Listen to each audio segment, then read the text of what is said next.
पढ़ेंगे कक्षा तीसरी पर्यावरण पाठ 13 घर कैसे कैसे, जिसमें हम लोग देखेंगे विभिन्न प्रकार के घर कैसे कैसे थे और कैसे कैसे इसका समय पर विकास हुआ। जैसा कि आप लोग देख रहे हैं, ये एक मिट्टी का घर है जिसमें घास पत्ती के रूप में घर बनाया जाता था और इस तरीक़ा से घर की शुरुआत हुई। हालांकि इससे भी पहले शुरुआत गुफाओं में रह के हुआ करते थे और धीरे धीरे अपने लिए घर बनाना चालू किया, जिसमें मिट्टी और घास फूस से बनाने का प्रयास किया गया। इसके बाद लोगों में धीरे धीरे एक जागरूकता पैदा हुई और खेती किसानी करने निकले। जब खेती किसानी करने निकले तो उन लोग प्रयास किए कि हम जहाँ पर खेती किसानी करते हैं वहीं पर हमारा घर हो। तो इस तरीक़ा से एक लकड़ी का घर आसपास बना के थोड़ी सी ऊंचाई पे करते थे, जिससे जानवरों पशुओं का खतरा ना हो सके, इसलिए इस तरीक़ा से बनाए और खेतों की रखवाली कर सके।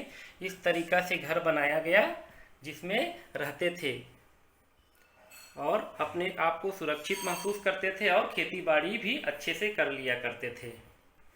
इसके बाद लोग ये सोचे कि ठीक है, ऐसा तो रहते हैं, लेकिन हम लोग को अब बस्ती बसा के भी रहना है और हम लोग एक साथ रह सके। इसके लिए फिर धीरे धीरे छप्पर वाला घर की कल्पना हुआ और लोग इस तरीक़ा से घर बना के रहने लगे एक साथ। इसके बाद कुछ शहरीकरण हुआ तो पक्के मकान का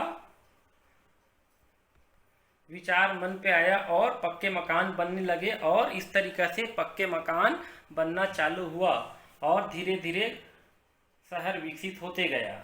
फिर जैसे जैसे शहर विकसित हो गया, ज़मीन कम पड़ने लगी तो और रहने वाले ज़्यादा होते गए, तो बहुमंजिला इमारत का विचार लोगों के मन पे आया और इस तरीके से बहुमंजिला इमारत बनने लगे, जिसमें कम भूमि पर अधिक से अधिक लोग रह सके। इसके लिए यह बहुमंजिला इमारत बनाया गया।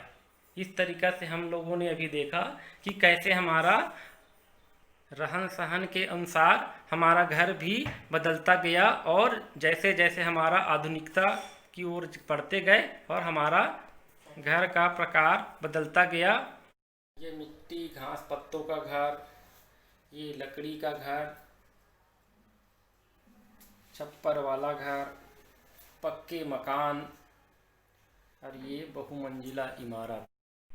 इस तरीके से हमने देखा कि कैसे मिट्टी के मकान बनते बनते बहुमंजिला इमारत तक गया। यह इस तरीक़ा से हमारा विकास हुआ और हम लोगों ने देखा आज के पाठ में घर कैसे कैसे